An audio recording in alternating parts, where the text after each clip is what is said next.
the problem of power in Nigeria is generational, because even before I was born, Nigeria had issues with power supply, and up until now, we are still battling the problem of erratic power supply. We have had governments over the years promising us that they're going to fix power supply. And even Mr. President, who is currently the #1 citizen of the country, did campaign that his party, his government will fix the problem of power supply. And up until now, Nigerians are not able to enjoy regular power supply. The other day, we saw the Honorable Minister of Power, Adebayo Adelabu, apologizing to Nigerians, saying that in about 2 weeks from now, power supply would improve. But I'm sure people cannot actually take that statement to the bank because of the experience that we have had over the years. We have joining us this morning a Nigerian that I know very well would also be concerned as to the erratic power supply situation in Nigeria. We have with us in the studio Barrister Jide Ologun. Together we'll be having this conversation on Nigeria and the challenges of electricity power supply. Barrister Jide Ologun, it's my pleasure to have you on the program this morning. Thank you very much. Correct me if I'm wrong. By my own assessment, it's beginning to look like the problem of power supply in Nigeria is a generational cause. Because I was born, I don't want to say I was born into darkness. I was born during the era of erratic power supply in Nigeria. I'm a father now. And the first language of any baby before the privatization of the power sector is always up NEPA. And up until now, when people see light, it does appear like a diamond to them. Are we confused as a nation? And do we lack adequate manpower that it is so difficult for us to fix this problem? Thank you very much. And leveraging on the license you've given me to correct, I want to say that Nigeria is not under generational cause.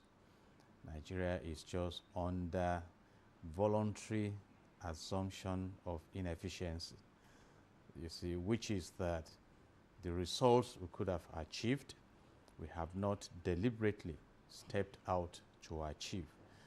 And I will take us to history, because the Bible says, if the foundation be destroyed, what can the righteous do? So that means you need to know where we were coming from to evaluate where we are and project to the future. The story of electricity in Nigeria dates back to around 1896 by the colonialists in Lagos to power their houses and their streets with generator. And of course, these efforts were escalated. In 1951, we have the Electricity Corporation of Nigeria, that was merged with the Niger Dam Authority. And down the line, in 1972, the NEPA you made reference to came into being. And I must say there was a time that electricity was reliable in Nigeria before the never expect power always of NEPA. And I will speak to the superstructure aspect of this, because firstly, infrastructures were installed based on the population of Nigeria then. And we have not done anything to increase that capacity. And naturally, you expect decadence. And that is why what we talk about now are frequent collapses of the grid. Yes. So let me go to 2005, when the government decided to unbundle. When NEPA came up, NEPA was generating, NEPA was transmitting, NEPA was distributing. So you have all in one. Then we now sped up to say, let's unbundle. And the most terrible of it all was the privatization of 2013.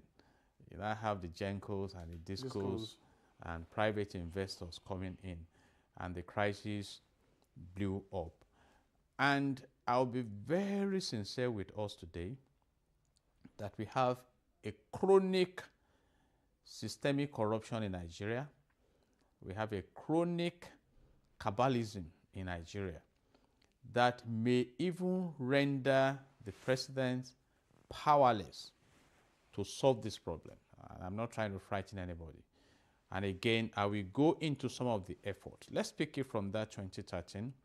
when the privatization was done, those who were fortunate in quote to pick up these deals, they promised to, invest in infrastructure, give meters out, replace faulty wires, which they never did. And now they told the government, because of the challenges, we'll be charging customers high and the government said, okay, we will subsidize. And the government never paid the subsidy. From that 2013, even under Buhari, no subsidy. And that's why we were reading about government owing and everything. But let me hold brief for President Bola Ahmed Tinubu this morning. He's the first person to pay attention to the power sector. But I said earlier, his efforts may not manifest.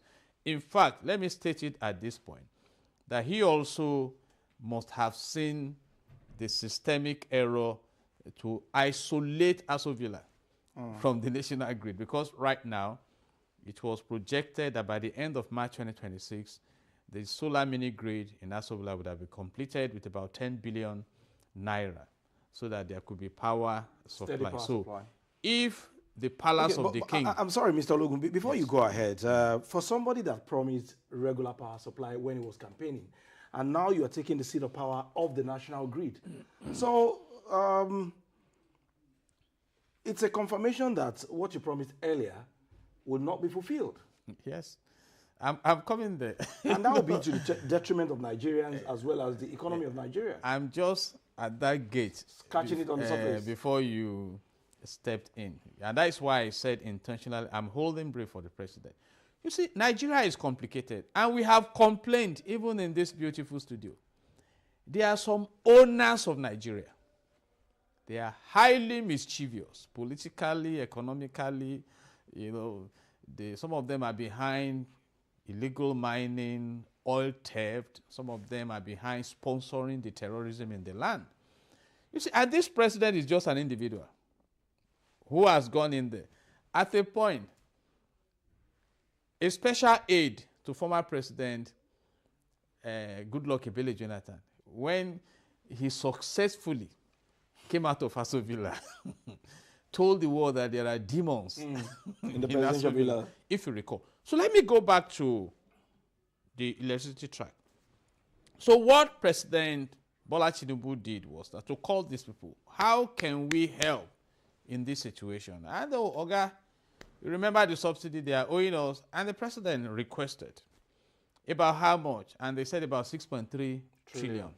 And he said, no, let's go and audit. And CBN, Ministry of Finance, and Discos, and all of them went.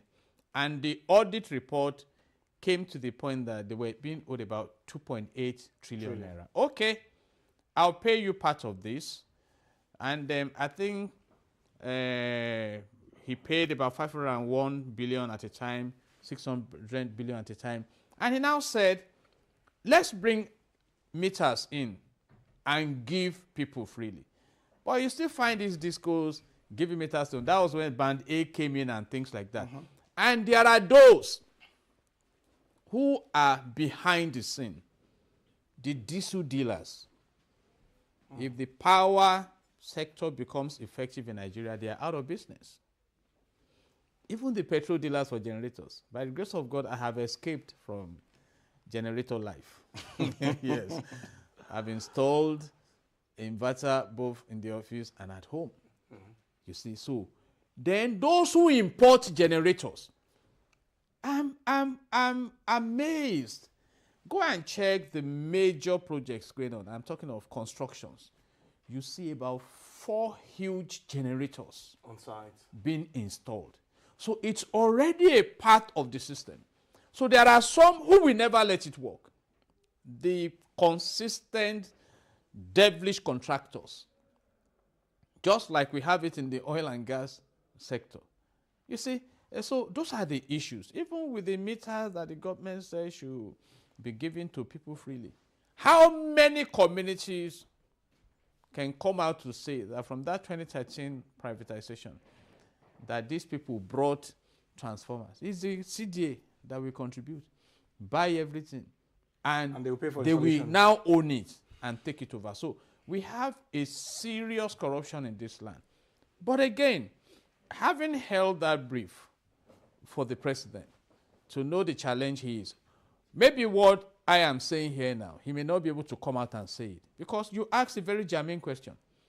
If we claim that we have problem in the land, and the one who is supposed to solve the problem generates an alternative solution for himself, then you will know that the problem is serious. Even our president, who is a custodian of renewed hope, appears to have lost hope in and the that's why the projects. presidential bill will now be taken off the national Exactly. grid. That, okay, at there's least a fact sheet released by the Nigerian Electricity Regulatory Commission, NERC, and it showed that Nigeria's grid-connected power plants have a combined installed capacity of 13,000, yes. 625 megawatts. However, the average capacity available for dispatch to the national grid during this month under review stood at only 4,384 megawatts for a population of over 200 million. Exactly. Not only that, Nigeria loses about 40 trillion naira annually to this issue we are discussing.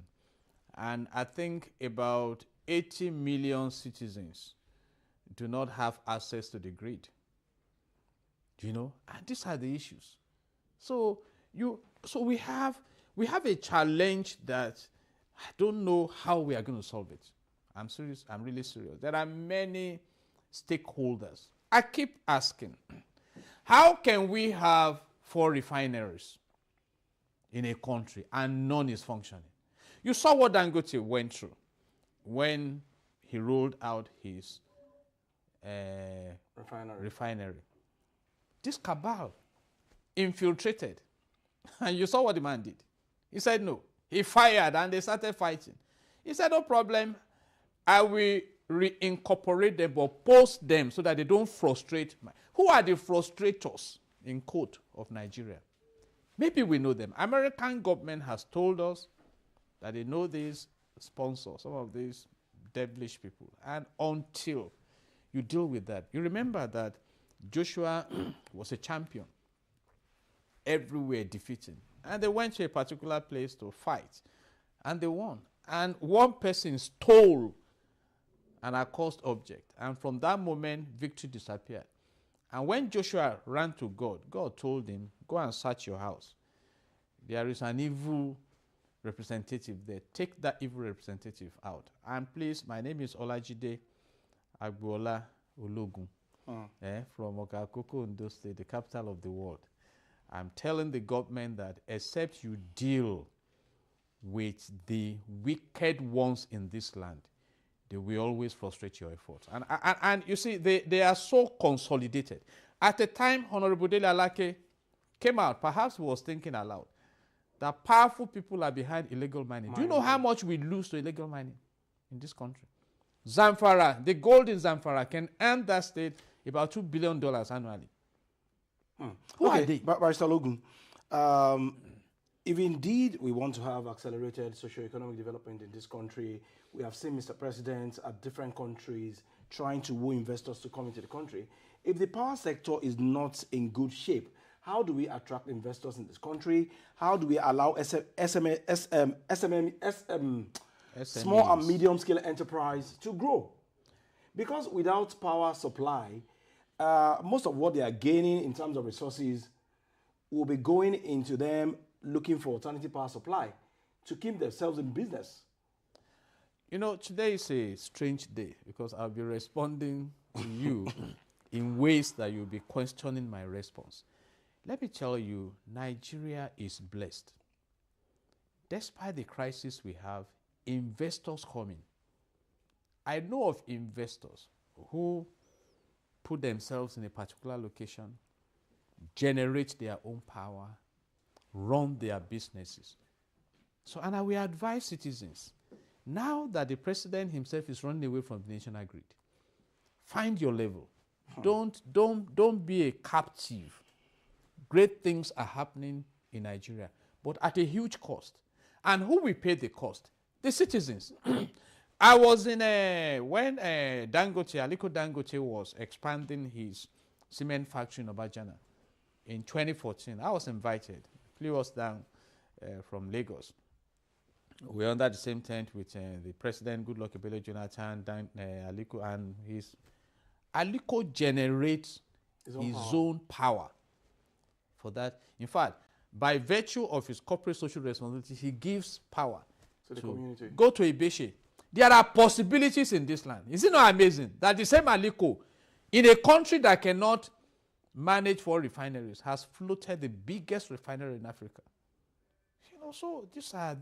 I'm just asking that our. Then what then is the business of government? If an individual can fix his own power, fix the refinery, and it's working, and we have a government in place not being able to address those issues, facing power supply, facing our refineries.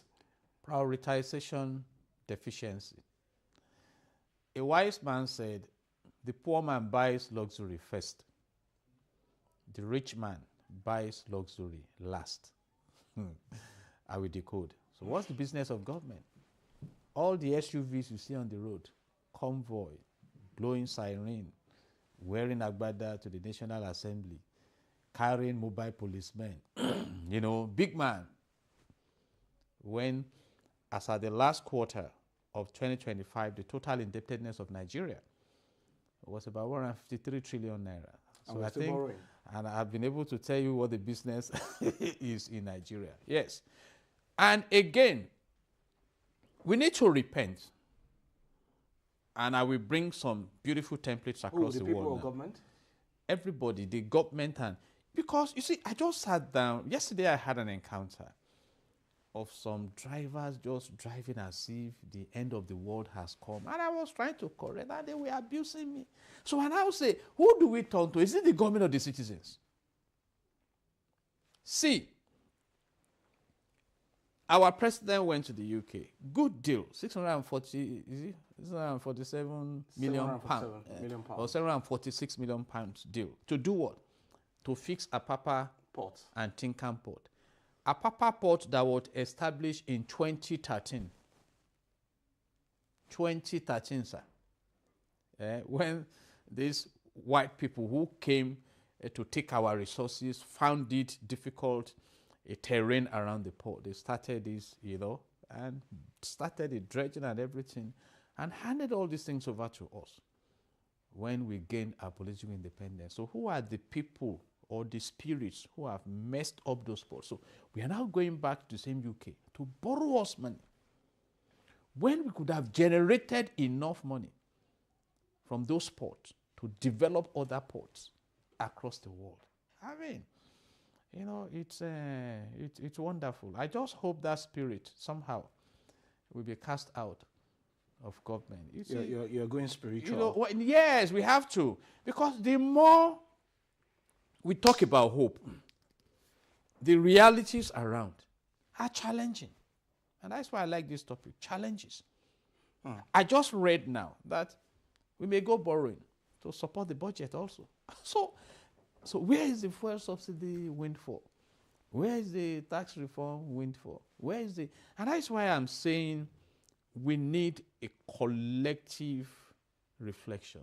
You know, those in the National Assembly. I expected, for instance, and of course I congratulate my president for the, you know, very elegant outing in the UK. Beautiful one. But you see, it's the economy side that is important. Okay. So, and that economy side is, for instance, I expect the National Assembly to look at that money we are going to borrow from the UK and try to debate it. Look at the impact. Like some are asking, all this indebtedness of Nigeria, who will pay?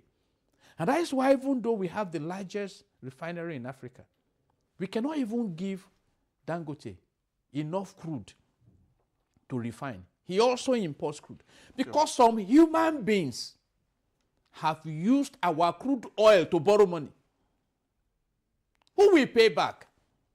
So we must continue to feed that allocation. I'm disturbed. I'm disturbed. Okay, so must we now limit our focus on the national grid or look at other sources of generating power? That's one. Then beyond focusing our attention on the federal government and Mr. President, the law has backed the 36 states of the Federation up on the need for them to also create an enabling environment for themselves to generate power and invest in the power sector. But the majority of these governors are not even doing anything. You know, I spoke about systemic challenge, Abi. You just mentioned it. The president signed the Nigeria Electricity Act. Abia is doing very well now. Abia State in electricity. So states can take up that project. But let me ask a simple question. I've been complaining about this, and I say this, please, most respectfully. Is there electricity in Alausa Secretariat to make photocopy for certified true copies when people go there? And this is the center of excellence. You see, let's wake up. You know, one day I called my wife that, darling, that I wish I have never traveled out of Nigeria. That I'm just here. I love this country. But please, you too, sit down. Envision the best scenarios. This country has the resource capacity to be the third richest country in the world. So you are talking laws and laws that are signed. When the Petroleum Industry Bill became Petroleum Industry Act, I was not excited. And I think we discussed it here. Why? Because it's one thing to have laws. It's another to implement the laws. So what has NNPC that was created on the 1st of April 1977 delivered to Nigerians? What? Apart from the fact that they changed their logo, changed their limited and everything. Where is Air Nigeria? So those are the issues. Like you said, states can invest in these things. I read at a time, because I monitor my loving country on a consistent basis, on a daily basis. The northern governors came out, oh, we are going to install solar in, where is the solar? Promise, promise upon promise. You know, so if we are serious in industrializing this country, in bringing prosperity to the people, we know what to do, but will we do it? That's the big question. You see, if you read Genesis chapter 1, it's loaded with the creations of God. But they came after God said, let there be light. And there was light. You know, we were discussing leadership somewhere. The mindset of the American government, for instance, is that American government cannot imagine that human beings are living without electricity. It's not just in their psyche. And that is why they've taken the pain to provide 24/7 electricity, all things being equal, in all the 50 states of America. You know, now we are talking of electricity challenge in Nigeria. We are just talking about urban society. So, what about the rural areas? Go to rural areas. So, go to rural areas, and you will. Some people, maybe where you even have the poles and the wire is just for decoration for those who are traveling to feel. So how are we going to develop? I'm asking us. You know, and don't think that because you are a senator now, after 4 years you will be minister. You see, you will leave office one day. It's only God Almighty that won't leave office. We are all here in this country. We are all here. So the best you can do, develop it. We are not saying use your money to develop it. Even if what we have been borrowing, we have used it to develop this country, then you'll be having returns from it. Okay. Dangote borrowed money to build his refinery now.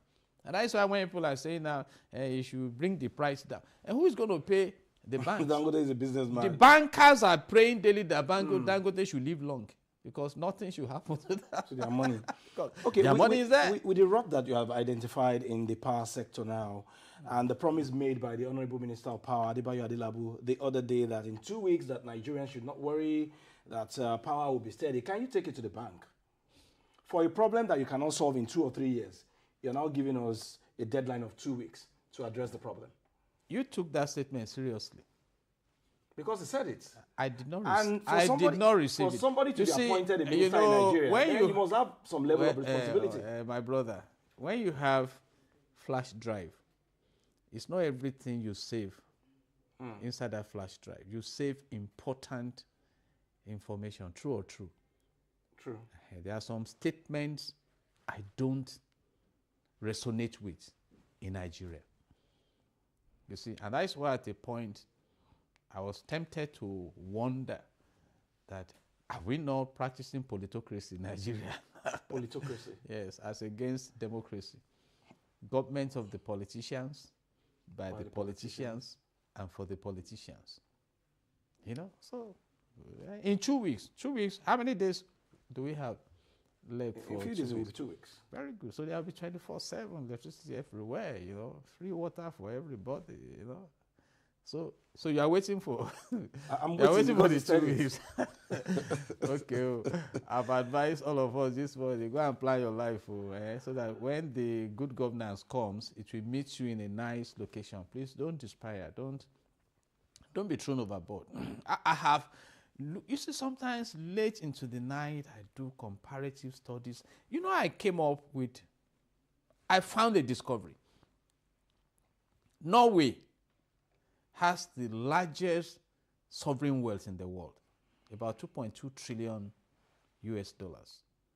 They have kept wealth for generations unborn because the leadership decided that our oil and gas money, we will not waste it on ostentatious living. We build capacity for the future, and they've achieved it. Go and check, it's there. They've achieved it. So it's about your choice. I just said it now. So we are going to UK that colonized us to borrow money. To fix our port. To fix a port they started. I mean, I like it. You know, I attended St. Patrick's College, or Kakoko in Ondo State.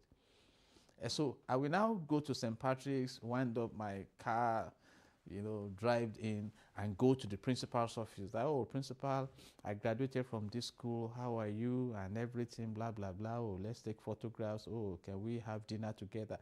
And as we are rounding up with dinner, okay, I'm going back to Lagos, so I need to pay my rent too when I get to Lagos.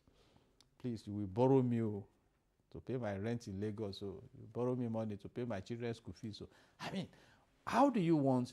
It's business for the UK. UK will supply 120,000 tons of iron ore. What happened to Ajakuta Steel Rolling Mill that was conceived in 1979, Second Republic, the Republic of Alhaji Shehu Shagari as president? How much has gone into it? We are discussing electricity. What happened to the $16 billion that Buhari was asking Obasanjo to come and account for? What happened to the Mambila projects? There's a matter in court on that now. That matter has been in court for forever. So what is wrong with us? What is wrong with us? And UK brought electricity to Nigeria, like I said, in 1896, after 15 years of giving back to electricity. UK also was at a time in darkness, and that's why they started running around the world where they could get resources to develop their region. And look at what they have done with wisdom. And yet we have this abundance of resources, and we just don't know what to do with them. We just don't know what to do with them. Right now in Nigeria, our focus is on thermal and hydro power generation. And we are all blessed in all this. Gas. Nigeria that fled enough gas. I read somewhere, enough gas that could provide electricity for 300 million citizens. So, and the generating firms will be telling us a shortage of gas. You know. So it's... Honestly, the issues that you have raised this morning, they are very, very troublesome. They are very worrying. And is there any end in sight as to when we are going to come out of this blackout?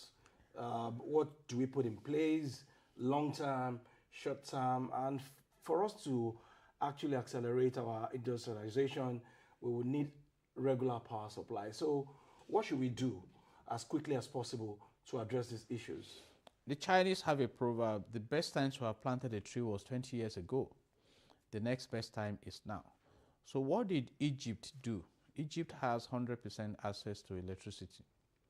Morocco has 100% access to electricity. Then I think Kenya around 85 or so. Then we have Mauritius, South Africa around 90 something.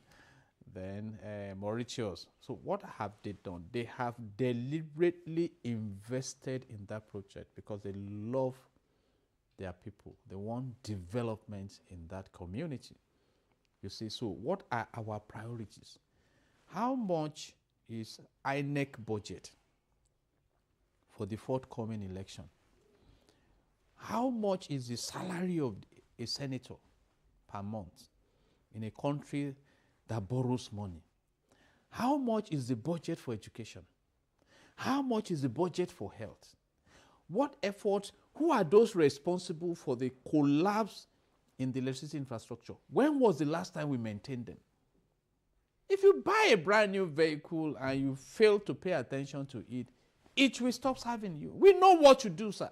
You don't need to travel to Germany to ask how to run your electricity. On your bed, I have said it. Have your breakfast, drink your coffee, go back to bed, lie down. On your phone, how can we improve on this or that? It will give you, even AI.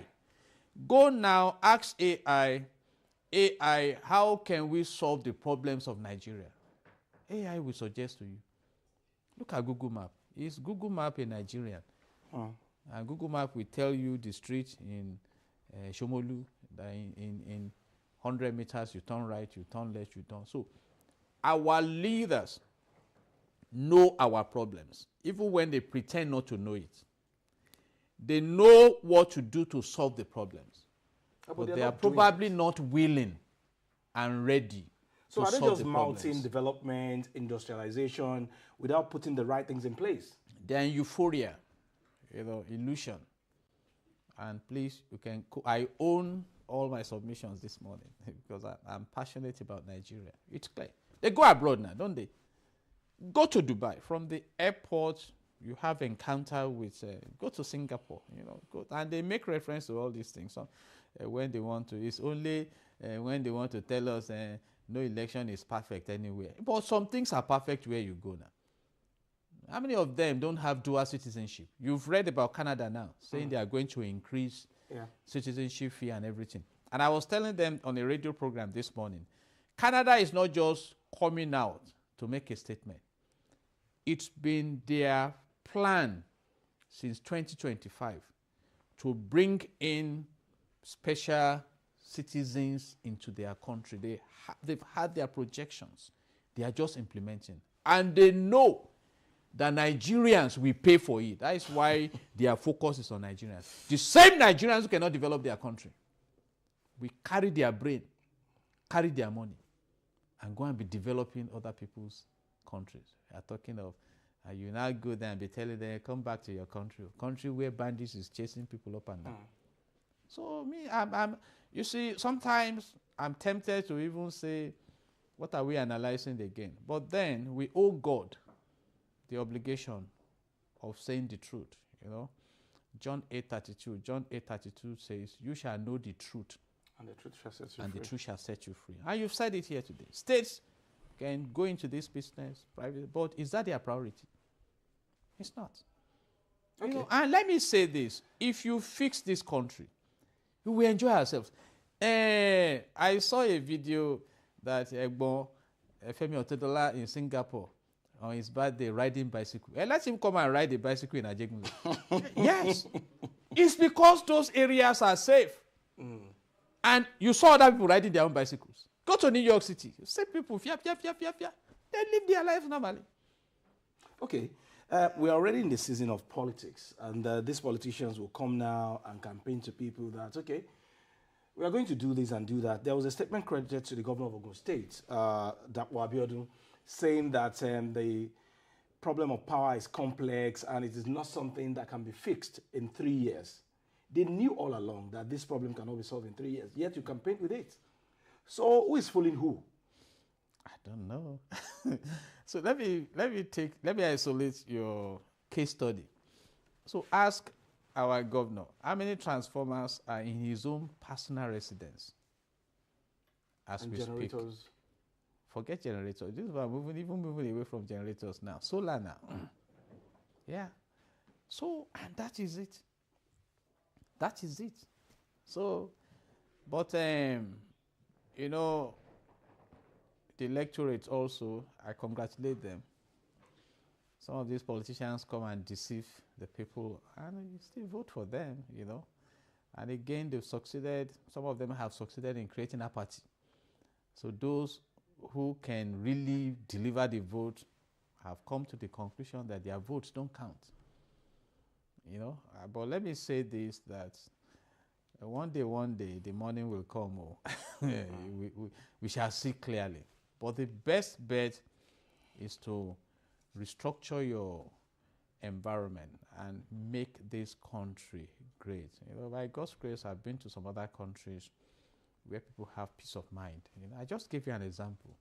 See your $10 running. So what stops us also from having and Section 14, subsection 2 of the Nigerian Constitution 1999 as amended states clearly that the security and the welfare of the citizen shall be the primary purpose of government. And all these things come under welfare and security, So, they say uneasy lies the head that wears the crown, but our president also said that we should not pity him in office. So I wish him the best, that he will leave a great legacy. But I believe that the challenges of Nigeria are surmountable, but then it takes rugged determination. It takes rugged. You have to deal with those who are dealing with the land, and that's a difficult thing. Okay. So while you're wishing Mr. President well, these big dream and aspiration of having a $1 trillion economy in Nigeria, is it achievable without the power sector being fixed? Or it was just a political statement as well? It's a political statement. If we are to achieve, we should have achieved it now. Like you said, what generation do I even belong to? By God's grace, I will be 60 on the 23rd of July this year. What generation is that? Obviously, not not a Gen Z. Not Gen Y. We have been hearing, it go better, it go better. In fact, when we talk to people that, keep hope alive, they ask, barrister, tell us the date when, So, and I think the politicians have mastered this game. In fact, I was in the same room with the former governor who was telling us that Nigerians, you are the problem. That we come, do anything we like, come back and ask you to vote for us. And you will say, Shebi is just 4 years. Now, let's vote for him again. So it's up to us. Government of the people, by the people, and for the people. So all right. I wish the people the best. You know what is going on right now. I just look at it. One day I went to buy fuel, and I told the attendant that, come, this is minimum wage I'm using to buy fuel now. How much did I even spend for all my law degree? How much did my family, how much did they pay to study law? And it's biting hard. People are complaining. People are aggressive now. Go around in Lagos now. Some people are ready to fight anybody because they don't just know what to do. People are psychologically challenged. But again, it should be very quick for us to hear the leaders telling us, it's a global thing. But I've mentioned some countries now that are not groaning under the global shocks. And right now we should expect windfall from oil. What will we do with the money? That's what we are going to use to fund the budget. It's an interesting place to end this conversation right here this morning. Nigeria and the challenges of electricity supply. And, Barrister Jide Ologun was very frank this morning as to the insincerity of our leaders in tackling the problem of power supply in the country. But we are hopeful that one day Nigeria will get it right. And of course, that might fast track our industrialization and, of course, give Nigerians some hope that things will get better at the end of the day. We must thank you very much, Barrister Jide Ologun, for finding time to be with us on the conversation. Thank you. God bless Nigeria. And all right. God bless you too. We'll take a very quick break now. When we come back, the show will continue. Stay with us.